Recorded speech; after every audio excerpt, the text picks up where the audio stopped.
Hello, everybody. Welcome to 5D Events here in Las Vegas, Nevada. Thank you, everybody, for joining me here on scene. And everybody that's out there in the internet world, this is going to be a great conversation because Antarctica is a blast and a land of mystery. So, as everybody knows, I've been talking all weekend here about this topic, but I'm going to brush up because some folks haven't heard everything. But as we know, Antarctica is basically the highest, I shouldn't say largest, it's the highest, driest continent on average. And I think it's the fifth largest continent in the world. The Antarctic Treaty is actually about to expire, and I'm really curious about what's going to be happening with that, because from what I'm hearing, China is building bases all over the place right now, regardless of the existing treaty. So I'm curious to see what's going to become of when it's an actual free-for-all. And if I'm not mistaken, I believe that's in 2024 that the treaty expires. So we're teetering on it being rather problematic. I love this shot because it always reminds me of, there's a saying that they have in Antarctica. And right here you can see the 60 degrees. And they say that once you pass 60 degrees, there's no law. And then they say once you pass 70 degrees, there's no hope. Once you pass 80 degrees, which brings you there, there's no God. So I lived at 90 degrees south for a year. And we would often say, it's not quite hell, but we can see it from here. And then that's the flight in. So this picture up top, this was actually my crew. We were flying from McMurdo to South Pole Station. And this down here is a C-17. It's much bigger than this guy here. This is a C-130 Hercules. And instead of having these 4 jets on the wing, this guy has 4 props. This is just the Ross Ice Shelf out in McMurdo, where we transition from New Zealand on our way to South Pole Station. There's the C-17 again on the Pegasus Ice runway. And one of the McMurdo folks there posing a shot for us. There's McMurdo proper. That is a pretty great shot. It shows almost the entirety of McMurdo, and you can see that it's pretty, raw. It's nothing really beautiful. It's just dirt and gravel all over the place. But you do have pretty views around, and the population in McMurdo is a lot higher than at South Pole Station. So they, go to 900 in the summer season, down to 150 in the winter, whereas South Pole Station is at, I think we maxed in my summer season, we were at about 275 in the summertime, and we went down to 49 for the winter. There's a shot of Scott Base in New Zealand. And one of the icebreakers that helps the logistics line get in there. They do a big shipment once a year to get everything in, and then they distribute it throughout the whole continent. These are some of the fun vehicles that people get to drive around in to defeat the elements and get around. Traverse. This vehicle here is a piston bully, and it flipped over in whiteout conditions, and the crew got stranded for quite some time in that. Go ahead. How do they? Where's the tow? There's no tow truck, so it'll stay stuck like that. Oh no, this is just a shot from them mitigating the problem. They probably just showed up to this scene. In actuality, would be my belief. But when a vehicle crashes, is there capability of getting it out of? Oh, they have. Oh, absolutely. Oh, okay. That's gonna get removed. They're just in the process of doing it. I was just curious. Yeah, absolutely. No, they have all kinds of stuff. Like, look on the bottom here. These guys are savages. That'll pull that thing right up out of there. Yeah, they have all kinds of bigger equipment, for sure. But no, great question, because they're definitely not looking to leave stuff stranded all over the place. And don't get me wrong, there is stuff stranded all over Antarctica, but it has more to do with the remoteness. They can't get the bigger equipment in to extract the thing. So that's one of the dangers of moving around on the ice, is that if something goes wrong, odds are it's just a wrap. I don't know of anybody that's been rescued, ever. I know of things that have gone wrong. Most of the people are right where it went wrong still. It just happens. Here's some of the facilities in McMurdo. They have everything that you can imagine that would be in a small city. Fire department, support facilities, military housing is all over the place, and a rudimentary hospital. They do have bars. They pop up all over the place, actually. And the cafeteria is pretty substantial at McMurdo. They have a lot of stuff going on there. The program is very good about getting waste out of the continent. I gripe them on a lot of things in that program. Waste removal isn't really one of them. They do a good job of that. Here's some standard people just working at their jobs, getting things done in McMurdo. On the bottom, we see MacOps, which is the voice of Antarctica. The person there is doing what they call flight following, but they're also paying attention to all the remote camps. And the camps, they have regulations so that they're supposed to check in at certain intervals. And the flight follower will be tracking all of these things and making sure if a team doesn't check in, then they have to roll out, rescue teams and stuff like that and find out what the heck happened, what's going on. Here's some of the accommodations at McMurdo, which is much better than South Pole, even though it's small and tight quarters still. Here's some of the sites around McMurdo. That there is a skua bird. They are savage little scavengers that'll go after anything. And you always have to remember in Antarctica that nothing is afraid of people. They're not acclimated enough. Here's some folks doing Happy Camper School, where they're learning how to potentially survive if your plane goes down in the middle of nowhere, that you can chop snow until your batteries run out on your radio, I guess. Here's some of the stuff that they do in Happy Camper School. They made a nice table for lunch, and you can see on the right side there that there's a tunnel going down. If you look closely, the roof there, you can see on the front edge of the hole, there's actually the tip of an upside-down Akio sled, which you'll see in the next slide here. That's what's really going on in that hole, is they dig that hole, which is more or less a trench. They put their gear on the bottom as an insulating layer, and then they flip the Akio sled on top and bury it in the snow. And that's their little Happy Camper hut. Here's Mount Erebus, which is a very active volcano looming right over McMurdo proper. And it shoots out a very interesting rock. They call them Erebus crystals. It appears like a rock. For some reason they call it a crystal. But it's very straight edged. It almost looks like a square that you pushed on its side to make like a trapezoid. And they all come out similarly. It's very peculiar. Here's some more sights and sounds. I left this shot in there just because I wanted to point out it's not a pyramid, this one. I know everybody's always looking for pyramids in Antarctica, and I'm not against the idea, but I do believe they're there somewhere because they seem to be on every other continent.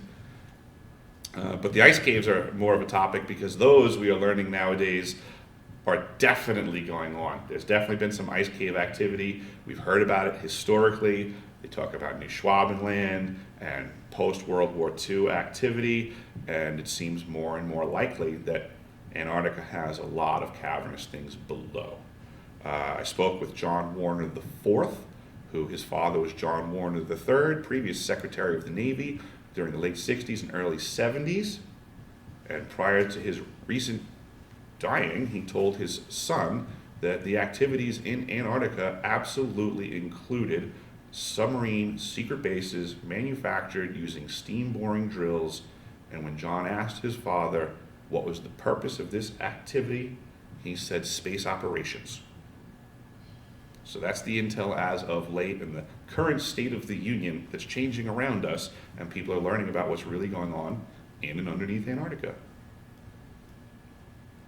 Here's the pressure ridges, whereas all the ice is flowing around from the mountaintops and such, it moves and hits into each other and causes like tectonic plate movement almost, but with the ice. And you can see here in this image, so here's a flag line sticking out of a wall now, but that used to be vertical. And then the pressure ridge just whipped it right around as it was curling. Here's Scott's hut. still left from when they passed through way back when the challenge was with Robert Falcon Scott and Roald Amundsen were competing to get to the pole originally, and this was Scott's hut when he was heading south. There's a penguin right there on that table that looks exactly like the day it died 100 years ago, because that's how the conditions are in Antarctica. It's so cold and so dry that if nothing picks it apart, it'll just sit there and be fine. It won't rot, it won't anything. A whole bunch of more penguins. Again, they're not afraid of us. You can see in this photo, they're more or less coming to check this person out. You know, it's just something to look at. It's a noise, it's new. They're not afraid. Ta-da! Penguins. And there's the icebreaker. You can see that it's just leading the path for that guy to follow. And it's just going to keep chopping through there.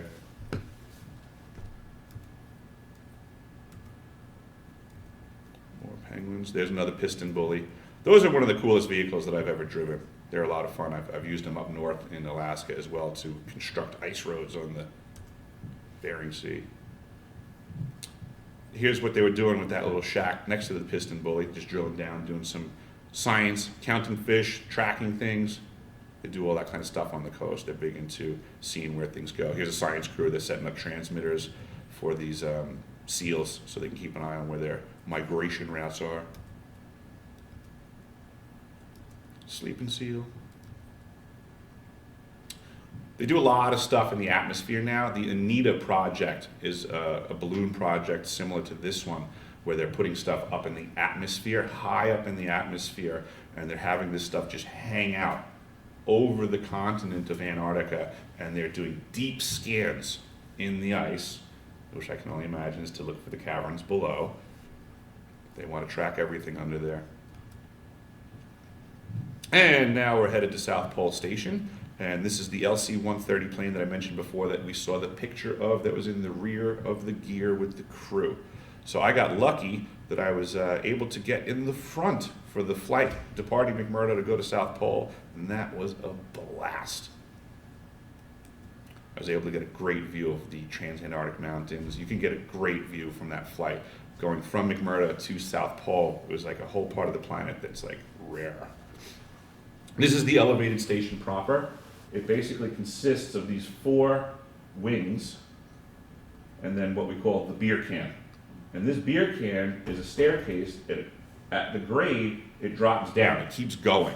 And there's a tunnel system that goes off this way. And that goes to our power plant, our fuel arches, our logistic arches, and all kinds of stuff that's underneath. So where you see the beer can here you can see there's an opening here for vehicles and stuff to get in, but all under here, there's all tunnels and stuff. And that's where we store things, and where the power plant is kind of, I guess, hidden, you would say. I guess, you know what, actually, another thing I want to bring up that I haven't mentioned before. This center section here is designed to be removed. We had a procedure and all kinds of paperwork on it, and I found that very interesting. The idea was that for some reason, they told us in case of an emergency, there was like a fire or something, and one side of this blew up or something, or caught on fire, that we could disassemble one half from the other. And I always thought that that was very weird, because in that environment, I mean, I'm a tradesman, I'm familiar with this environment, I was familiar with the plans presented to me, and it seemed like it would take an extremely long amount of time, that it didn't seem like something that would be an emergency basis to just go drop a section of the building out. So in hindsight, it seems like there was something else going on there to me. Why would we have to split this thing in 2? That's me, actually, on the left, in case you couldn't tell. But that was over what we call Destination Alpha, top side of it, getting a good shot. And then this here, this is what we kind of lived off of. We didn't have television or anything the whole time we were there. The only screen that we had to look at was this, and it was called the scroll, and it was in the galley. And that screen would just have, different images popping up, and it would give us the info for the day. So on this one, it's telling us that is minus 69.7 degrees Fahrenheit. Wind chill is minus 109.7. The wind is 13.9 knots coming from grid 98. And the barometric pressure, as we would read it off of that, we would call that 10.3, which is a great day to be working at the South Pole Station. Anything higher is above average. 10.3 is our low level, so you're going to be breathing at your best. When the elevation would go up to say like 11.3, you'd wake up in the morning and you would feel that. You'd get out of bed and you'd be like, son of a gun. And you go into the galley and you would check the scroll and you'd be like, I knew it. Today's going to be a bad day. We're at high elevation, because that would change. It was actually a physio altitude that we were dealing with, because the facility itself is at 9,300 feet of actual elevation. But because of the atmospheric conditions, they give us a physio altitude adjustment, and boy does it matter. The wind chill is not something a Winthrop or Poli gives a hoot about. It means nothing when you get to certain numbers. It's a joke, actually, in my mind, for the rest of the world to say things like, oh, it's so cold out. It's, it's minus 40, but it feels like minus 80. Really? Has anyone that's ever said that been in minus 80? How would they know? I've always wondered that. I've been in minus 80, and then when they say it feels like minus 120, I'm like, have you been in 120? Like, how do they come up with these numbers? Just always made me laugh. But we don't use wind chill at South Pole because it really doesn't matter. We would say, it was like at minus 50 degrees was where things changed. Minus 60 feels twice as bad as minus 50, minus 70 feels twice as bad, and it goes up to minus 80. But when you switch, when you get to minus 90, something drastic changes. Because you can go outside, dressed like her there, you can have skin exposed, believe it or not. But you're off-gassing so fast into this 0% humidity environment that you're creating this buffer. Everything's all one weighing away from you. So it's creating this buffer of your own gases going away, so you don't feel the cold at first. And you can go outside for a few minutes, but then all of a sudden something shifts in your body and that off-gassing stops that rate, and then it's like the cold comes and whacks in on you really fast. So there's just interesting things that happen there. A lot of stuff is backwards. Some of the wonderful amenities of South Pole Station. There's the plumbing shop. I am a member of the International Plumbers and Pipe Fitters of South Pole Station. That's my John Hancock there. So somebody's gonna have to go rub it out of there if they don't want me back. We had a pretty decent greenhouse, but it didn't produce that much volume. The power plant in the top picture is down in the ice tunnels. We have two gigantic Caterpillar generators and a smaller, what we call the peaker. One of the generators is running at any given time while the other one is getting serviced, and then the peaker comes on to take on any excess load, and that freaks out the facilities engineer because he gets mad about fuel consumption. They only have a limited amount of fuel for the winter over season. I mean, that's it. They load up, and the tail end of the summer season is all about fueling up the South Pole Station, getting flights in with fuel, because we have to top off our tanks. Because once everyone's gone, that's it. We have 450,000 gallons of fuel and 80,000 gallons stored far away from the facility on drag sleds that we can bring in case of an emergency, and that's it. So the engineer basically spends most of the winter season calculating our fuel consumption and stressing about fuel consumption. And that's our little galley there. On the left is a Jamesway room. These are the rooms that you get in the summer season, of which I had one that probably looked exactly like that. That may be my room with a backwards angle.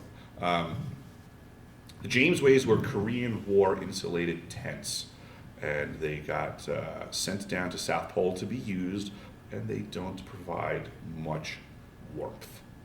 They have a hot air furnace in there that they trunk down the dead center of the tent, so it's heating from top dead center down, which is the opposite of how you're supposed to do things. And they're also, I think the tent that I was in probably got shelled heavily, and I think our forces lost, and someone went back, recovered the tent, and sent it to Antarctica so I could sleep in it. It was very chilly in there. I learned almost immediately that everything below the mattress level is straight up freezing. It was probably minus 20 degrees on the floor of the space that I was in. And it didn't dawn on me the first few days. I was walking from the station, from the Jamesway to the elevated station. That's where the chow hall is. So I was walking in to get breakfast, and by the time I got inside, I was like, my feet are killing me. You know, I'm like, these boots are no good. I'm new to the facility. I'm like, man, I bought junky boots. It's so cold. And I was complaining to someone after a few days, and they were like, you hang your boots on the ceiling, right? And I went, no, what are you talking about? And they said, the floor is freezing. They said, you're putting your feet into freezing boots. And I'm like, oh, okay. And then it clicked. You know, these are the things that you have to learn to acclimate. It's a whole new environment. It didn't dawn on me that the boots under my bed are going to be minus 20 degrees when I slide my feet in them. But that did switch everything. It was very helpful. The other photos that we have up here, the bottom one is just one of the rooms that somebody bedazzled to look really awesome because they actually had a lot of ice time, and that's actually, you're looking at two rooms. You can see the two dressers, they stacked them. There's a dividing wall in between a standard minuscule room, but this person had a lot of ice time, so they got the dividing wall taken down and got two rooms. The upper image is a room that remember I showed you earlier, there was the 4 wings. In the winter season, we shut down the stuff that's not occupied so that we're saving fuel and so on and so forth. But since everybody needs, new things to do in the 8 months that you're stranded at winter, we manufactured what we call Tequila Sunrise. This was a speakeasy back hidden in one of the wings that was shut down. And we would just go hang out there, and it's a place that you could just disappear and not have to worry about management and things. So we would do things like that for fun and just move things around. And we would take TV rooms or, rec rooms, and we would convert them into, dance clubs. We had one that was called Club Deep Freeze, and we had all disco lights and music and stuff that was from the program, and we set it up for a few months like a club, and we'd have events and things like that and send out flyers, oh, such and such party in Club Deep Freeze tonight, and people would take turns hosting with their iPods and who's playing music, and, it might be reggae night in Club Deep Freeze, or, heavy metal if, the Germans got the music. You never knew. Here we go. Ooh. I'm not going to be able to play this today, but this is Robert. Robert holds the record at the South Pole. This is an amazing guy.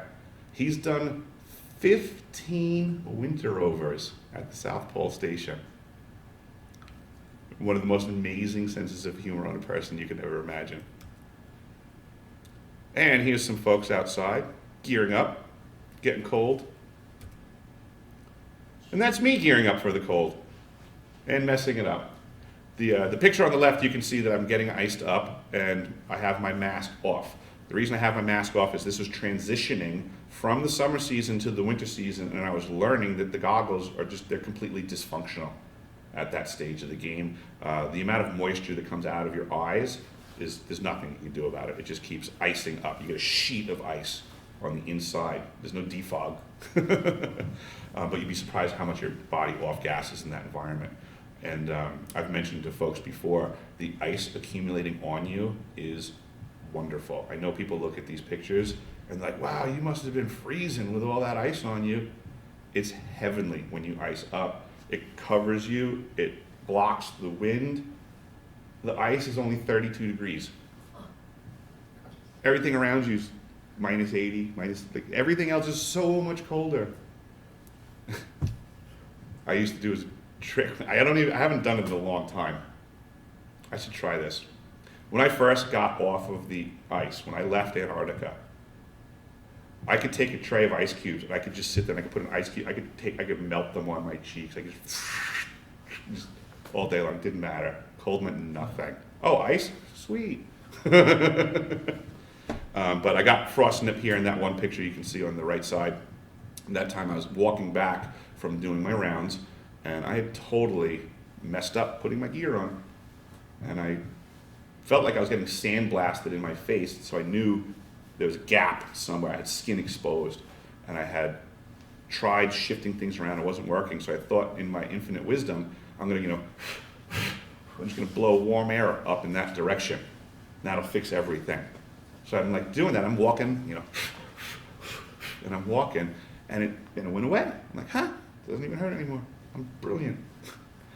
I walk into the facility. My engineer is right there as I come in, and I'm peeling off of my gear. I'm like, hey, how's it going? He goes, what did you do to your face? I'm like, oh no.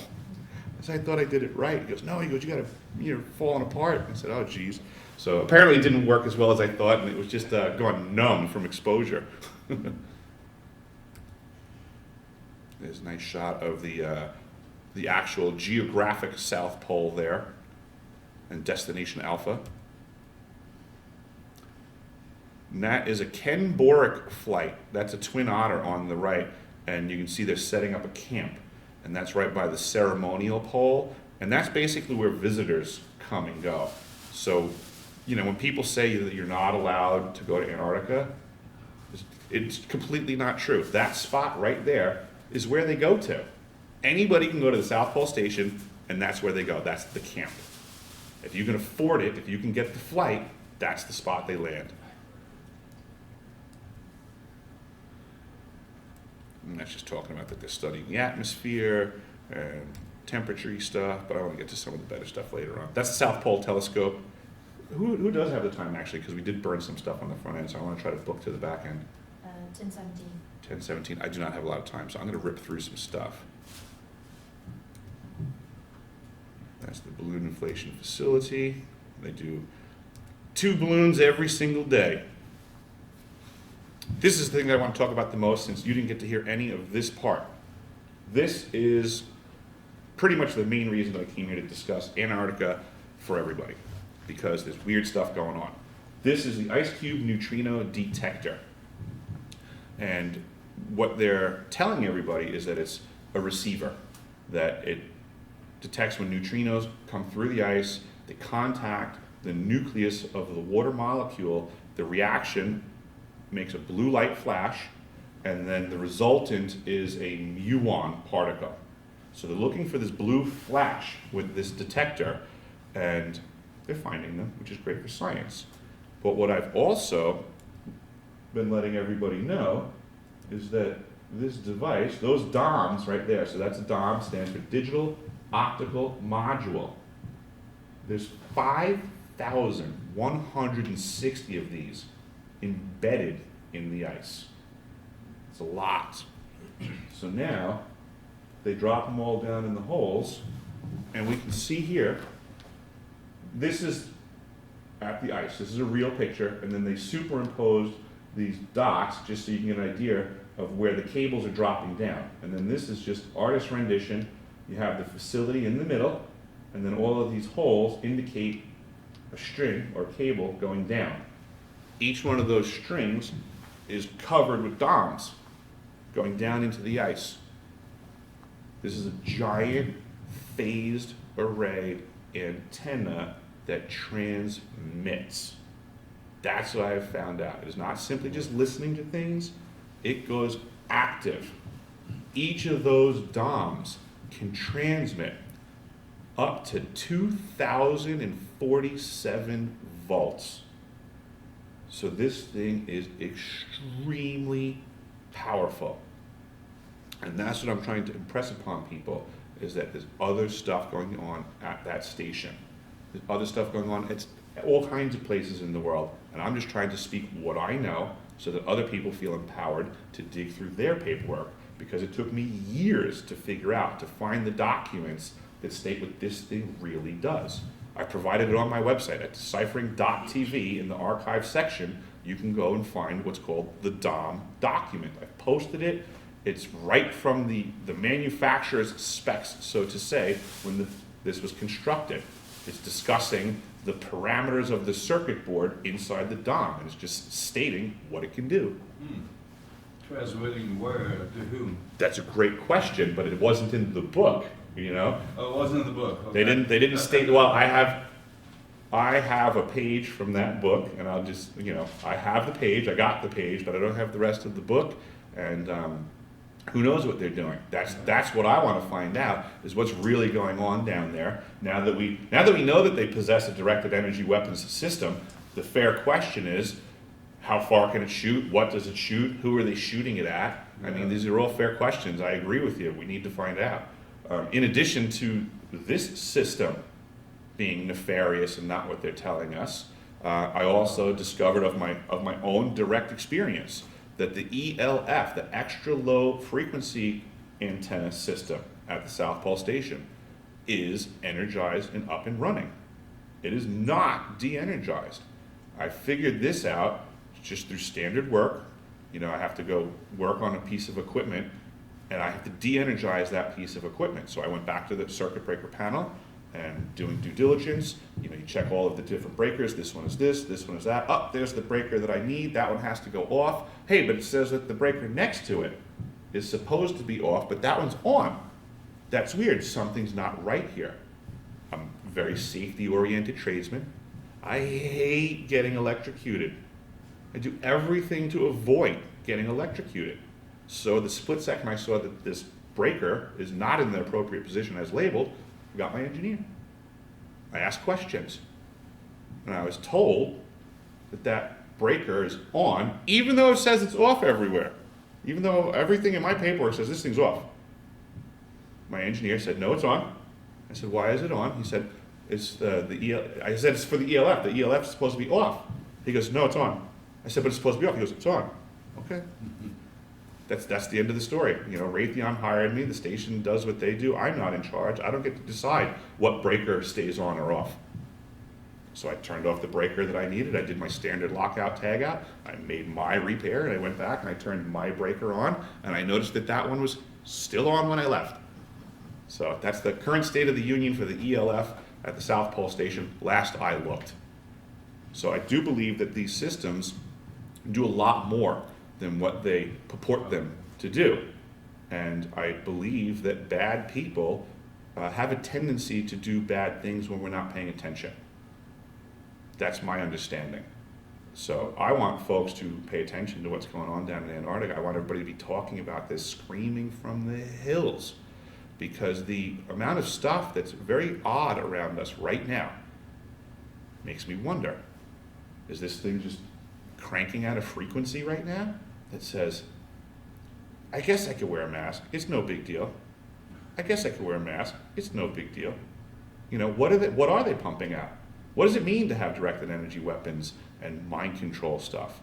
The Department of Defense was just within the last 2 weeks, they put out an edict for all of their employees to understand that they have a process to go up the chain of command to put in gripes about Havana syndrome. So this is as real as it gets right now. This is the United States Department of Defense justifying that this activity is legit, that their employees are being negatively impacted. Yeah. There's a gentleman by the name of Dr. James Giordano who spoke to the cadets at West Point about neuroweapons and bio-warfare. He wasn't speaking to them about potentials in the future. He was speaking to them as the future leaders of our nation so that they were prepared for the threats that do exist right now. And that's what people need to understand, is that we're currently in a state of war. We're in a state of war that we're just unfamiliar with. We're in a state of war that we're being deceived about because they don't think that we can understand what's going on. If people don't believe that that's going on, look what happened to us and UFO truth. We have a government that had knowledge and understanding of something and they withheld it. We're doing that right now. Our government is well aware of the fact that we, the people, are getting attacked. But they're not telling us because they don't want us to understand what we're being attacked by. They'd have to put their hand on the table too. So they don't want to admit the weapons that are attacking us right now. There's offense and defense going on. I've learned that the South Pole Station has an offensive capacity. I learned this by understanding that my crew had been attacked, that they've been negatively impacted and are suffering Havana syndrome symptoms since we've left. This is a new terminology for us as well.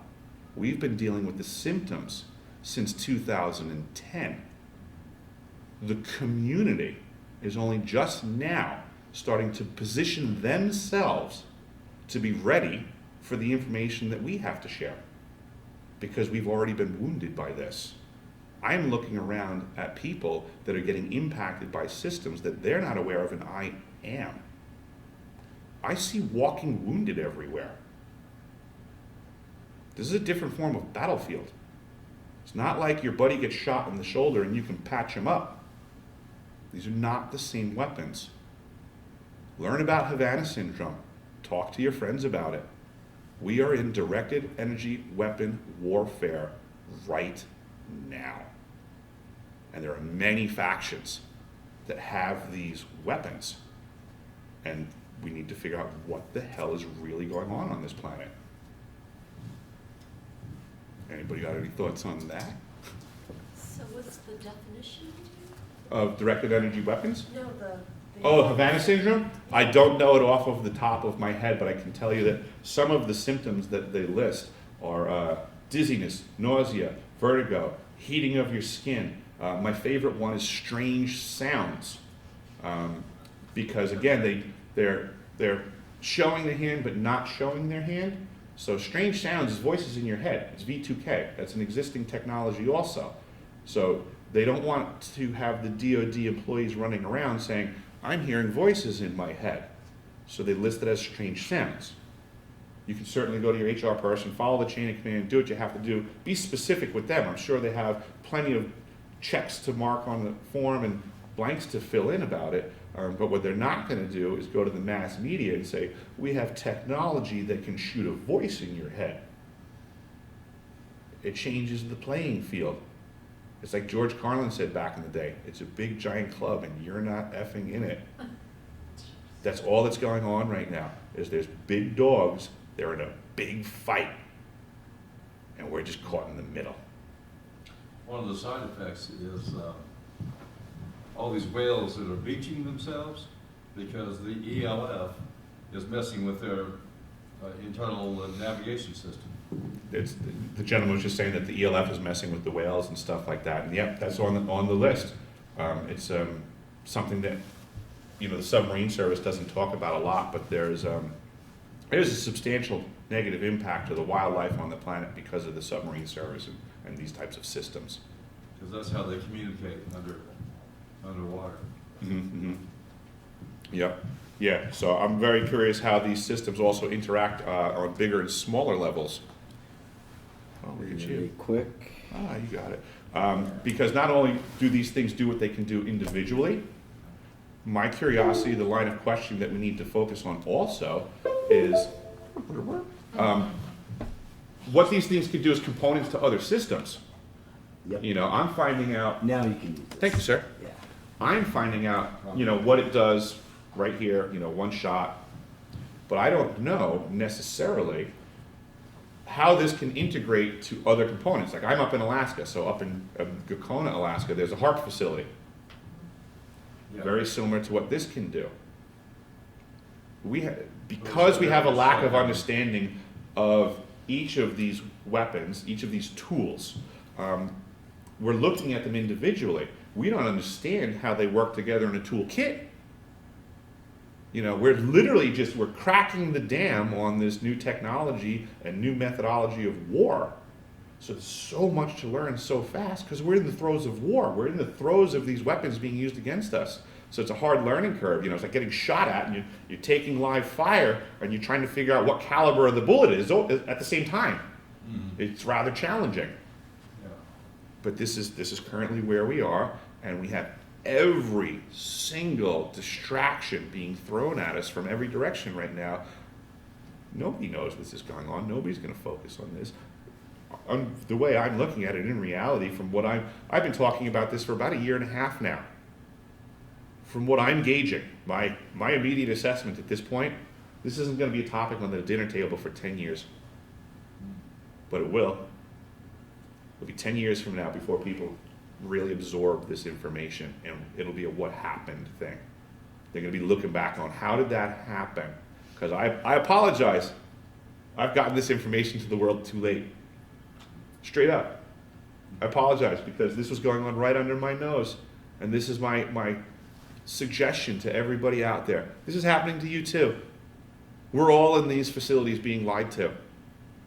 In some way, shape, or form, someone out there is doing something that they think is right, but is not, and they have the information in their possession to figure it out and do something about it. So I'm deciphering my experience. I'm looking back and reframing my memories to try to get things corrected, and I'm trying to just lead by example, and hopefully other people can maybe look at their situation differently and start to connect the dots a little bit differently. You know, if you're in an environment that's all compartmentalized, pay attention. Why is it compartmentalized? Can you break down some of those walls? Can you get a little bit of info somewhere? Can you please help humanity move forwards? You know, do us a favor. Don't just do everything for a buck. There's more to life than that. So that's basically what I've been thinking about, and I hope that everybody else can, join along in that venture. Share this information, get it out there, and that's all that we can do right now is grow and show, basically. Show people what's really going on, that they've been lied to. It's really easy to show people they've been lied to. Pick anything from the television, look into what's really going on, and show them. It's that easy, because any topic on the television is a bold-faced lie at this point. There's zero truth. So it's very easy to show people they've been lied to. And that at that point, you have a crack in the dam, and you can start showing them other things they've been lied to. It's pretty easy. One of the best ways we can do is with technology, that there's all kinds of new technologies coming out. Salvatore Pais put out 3 Navy patents in the last year or so. And a lot of folks think it's a fake name. I do as well, because I speak some Spanish. Salvatore Pais translates more or less to savior of the nation, or the country, savior of the country. What are the odds that that's the guy's name, and all of a sudden he comes out with a free energy patent, an anti-grav patent, a lower mass? I mean, come on. This is a total setup. It's a show. All the world is a stage, and we're just watching an act. And every now and then they, dim the lights, pull the curtains back, change the scene. Anybody hear about terrorism as of late? No? What happened to that? I guess the act changed, right? But what's coming? Lies and bullshit. Oh, prices. Yeah, I guarantee you that that's what's coming. More lies, more BS, more shenanigans, more taxes, Taxes for sure. more promises of cures by higher taxation. Intergalactic warming is coming next. That's what I heard. Intergalactic warming. Oh my gosh. Yep. That's man-made, I heard too. It's our fault. The whole cosmos is warming up. But we can fix that if you vote for the right guy. Absolutely. Just make sure you vote for the right guy, because if you don't vote for the right guy, it's on you. But with that, I think everybody gets the gist of why I came here this weekend. Spread the truth, share the truth, and let everybody know they're getting lied to. We're in the middle of war, and it's time for we the people to join together and fight back, because that's all that's going to do to win this, is we the people, for the people, every time. Thanks for coming, folks. Thanks, everybody. We're kind of about 10 minutes. Oh, I thought I was short. Oh, 10:04. 10:45. Oh, I'm sorry. I thought it was 10:30. My error. Anybody have any more questions? Start right off with that. You just walked in. You got a question? What do you got? What do you got about Antarctica? You have to have a question. That's me. Yeah. You're the only one here? You're the one that just walked in.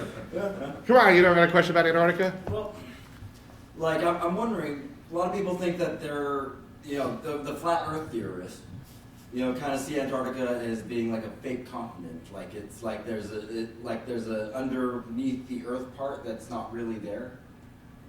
Like is the way they've kind of described it, where they're hiding something there that kind of proves a flat Earth theory.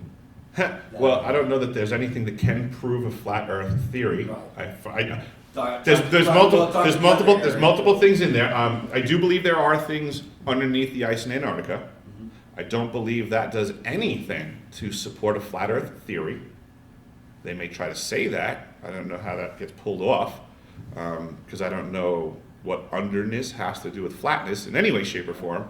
But in regards to the flat Earth concept, I'd be happy to engage that topic. It's total baloney. It's a farce and it's a psyop. Agreed. It's meant to take what was previously an intelligent debate and run it into the ground. In any type of organization, there's three major things that can be done to derail the good-intentioned motion of the organization. And the bad organizations love throwing moles, provocateurs, and dissipators at your effort. The Flat Earth PSYOP is one of the greatest dissipation operations ever. Because you can take any conversation's energy and suck it dry. Flat Earth baloney is a joke. Any kid can look around and intellectually divine out that the Earth is not flat. Please tell that to Eric Dadmer. I'll tell it to anybody they want. Convinced. Bring any flat earther in, and let's just discuss their experience, not anything else. Your life experience. Explain to me how the world is flat.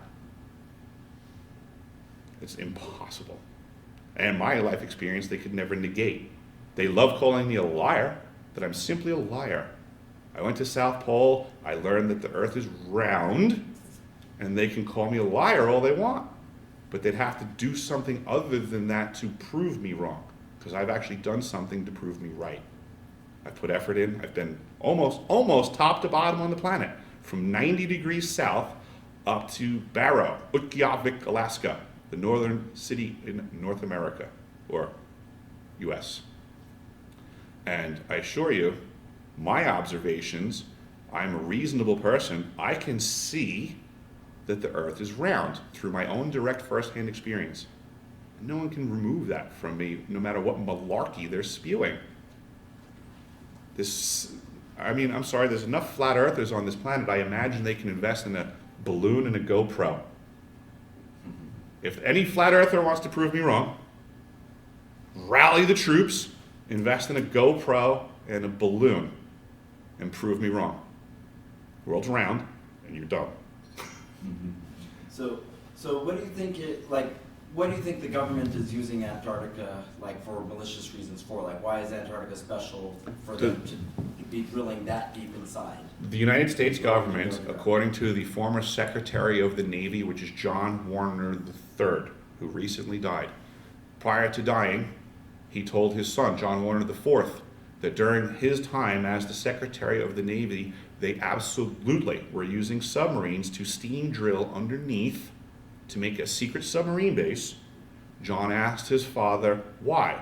His father gave him an answer of space operations. Those are the facts of where we are today. Now, how would you define space operations research from Antarctica? Is it He actually didn't define it. Outside of the universe? For specificity, that was the end of what his father would answer on that. Yeah. That was it. It was space operations. So now, combining what we know, which is the Secretary of the Navy admitting that, me now finding that this device is also a torsion field generator, which provides for interstellar communications at faster than light speed. So there's function number one for space. Radio. We bring submarines there and we communicate from there. Because when you travel faster than the speed of light, how do I know it's working, right? If I give you a ship and I go, Alan, I need you to go 100 light years that way. When you get there, how do you say, Roger that, I'm here? So we need special, faster than light, interstellar communications welcome to space operations at South Pole Station. At the very least, it's comm station. What I learned from folks like Werner von Braun when they were calculating back in the day to land on the moon, they learned we don't understand gravity correctly and the math's off and we're going to crash. So they made a workaround. They learned that their gravity calculations were closest to accurate for some reason at the south pole of any body. There's a workaround there. So now if you pay attention, when we go off of our planet, when we enter or exit another body, it's from the South Pole, always. They don't talk about that. That's why I also believe that this facility, I was talking with Dr. Stephen Greer about this one, and he was saying that the neutrinos are also an indication of time and or space travel, anti-grav type stuff. So he's suggesting that the neutrino detector can also be looking for vehicular traffic, which I don't doubt because of what we learned from von Braun, is there's a high probability that it might just be standard operating procedures for any vehicle to enter or exit from the southern pole of a body. So it may turn out that it's just a high traffic area. And that's why we have the facility there, is to just keep a close eye on everything. All of these things make sense. I don't drop things down to singular ever. What I've learned is that if the government is going to invest $1 million in a thing, it's going to do more than a thing. It's going to do multiple things. The more things, the merrier. The more nefarious things, oh boy, you'll get your funding. You know, that's how these things function. And the South Pole Station is an exorbitant amount of money put into that facility, and it doesn't really make sense to me, the return on that investment for the taxpayers as presented. You know, I don't think we need to spend $350 billion to embed this thing into the ice, you know, so that we can hopefully have a neutrino hit a water molecule. I mean, I can certainly think of better things to do with our money in regards to this whole we the people thing that I enjoy. I mean, there's starving children in the streets somewhere that I think deserve more attention than neutrinos. So there's a lot of misinformation and nefarious activities in so many corners of the world. People just need to start speaking up, getting some documentation out there. Anybody wants to send me any information, by all means, to help me connect the dots, you can contact me at DecipheringTV anytime you want. There's a lot of folks that actually do reach out, and I do get great intel from the community, and it does help me connect the dots. So please, anybody, if you're in any type of facility, you know, any shenanigans going on, let's get this information out. This is the time. The UFO community is in full whistleblower mode, not from the government per se. The government whistleblowers are a farce, but the benefit of right now is the door is open. Anyone who has any experience, any input, any whistleblowery thing going on, if you haven't noticed, go for it. The door is open. That's what's going on with the government. That's the benefit of the lifting of the veil, so to say. The government is not going to give you the truth. They're simply just, they're stopping withholding it. That's the only thing that happened. They're not going to start telling us the truth. They've been lying the entire time. They're just stopping lying. That's where we transitioned. They're never going to give us disclosure. Everyone's like, you know, it's coming soon, and they're eventually, no, never. They will never tell you the truth. They're just going to allow us to figure it out. That takes time and effort now on our part. We have to start talking and communicating about the things that we know. What was that website you just mentioned? DecipheringMyExperience.tv. I was listening to you this morning at like 5 in the morning. Oh, nice, You know, nice. and I fell back asleep at 7:30, and then I woke up going, oh man, I'm late. It's all good. It'll be there for a while. Yeah. Awesome. I turned Is in that- the state. I kind of whistle blew on some information that I got accidentally, and it was basically when they were illegally storing depleted uranium, top waste here in Nevada at Yucca Mountain. That person who was ahead of it that wore a badge and had to check all the semi trucks and everything knew my grandmother, and she was bitching about her sore feet as a hostess here in this hotel. Uh-huh. And he's like, oh, you think that's bad? Look what I have to deal with. it's right on the borderline of dangerous. And Yeah, it's dose meter. he told her all this stuff, and she told me the story, and I'm like, oh, really? So I think it was in 94, or maybe late 93, I turned it in to Greenpeace, and they're like, I told them from the beginning, don't ask any questions. Here it is. These are the nights that runs through, and so they're like, how do you know this? I'm like, I told you, no questions. Do something with it. They did, and they tracked these trucks all the way back to Ohio, to all the facilities, and they caught the nights they were doing it. And then I was where I was working at Imperial Palace. I was reading the paper, having a coffee, and I was like, holy shit! I seen it. Greenpeace busted them. Nice. So they did something with the information I gave them. That's awesome. Well, Ben, What about Stephen Greer? Do you think he's a good whistleblower? I think Stephen Greer is trying very hard at what he does under very difficult circumstances. There are many factions in this battle.